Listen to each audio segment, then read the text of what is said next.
Vážení diváci kanálu 6, hlásíme se vám z DOJ budovy, kdy usedají členy poslanecké sněmovny, čele nového předsedy parlamentu, a to panem Milanem Palurinem, který se ujal mandátu teprve nedávno. Vzhledem k tomu, že program nebyl nikdy zmíněn, domníváme se, že jde o seznámení s novým předsedou poslanecké sněmovny, s kterým vám přinášíme rozhovor. Dobrý den, pane Palurin. Jak jste se dostal k tomuto mandátu a jaké jsou vaše cíle do budoucna? Dobrý deň, dobrý deň. Takže k tomuto mandátu som sa dostal, je to celkom zaujímavá príhoda, keďže viete, sedeli sme s mojim bratom u neho na baráku a on bol taký, či by som nechcel ísť do politiky, keďže na to mám vzdelanie a príde mu, že by som to aj asi mal robiť, keďže som sa tomu už venoval či už v predošlých štátoch, alebo priamo aj tu na. A ja, že určite by som to rád skúsil.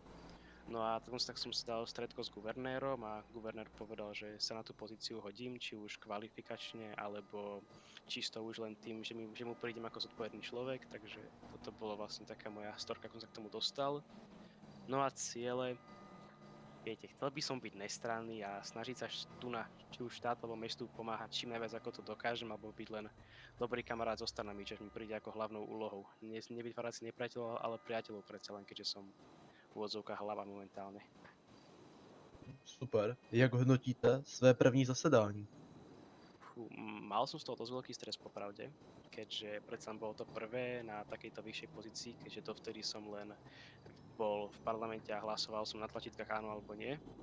Avšak bola to zmena, ktorú som podľa mňa prijal dobre a bavilo ma to robiť. Určite tam bol mierny stres, ale ináč to bolo super, či už zo strany práve poslancov, alebo či už z mojej strany, čo si myslím, že som to zvládol v poriadku.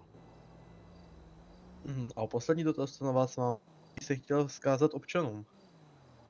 Je toho veľa, ale tak určite asi najviac to, že byť na seba milý, chodiť k voľbám, aby sa k moci nedostávali hlúpi ľudia a potom nezneužívali svoje právomoci a dávať si pozor na seba, keďže v poslednej dobe mi príde, že to je rozvýšená kriminalita v tomto meste a že vás niekto nezoberie a nevymáha od vás peniaze alebo takto.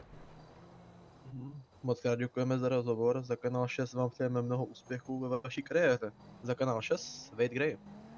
Vážení diváci kanálu 6, aktuálně se nacházíme u vstupu na přehradu směrem od města, kde se kříží hraniční přechody, které jsou často pod palbou členů drogových kartelů, snažící se přehradu ovládnout.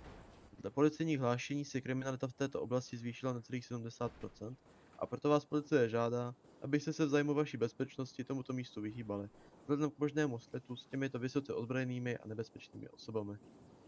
Za kanál 6, Wade Gray.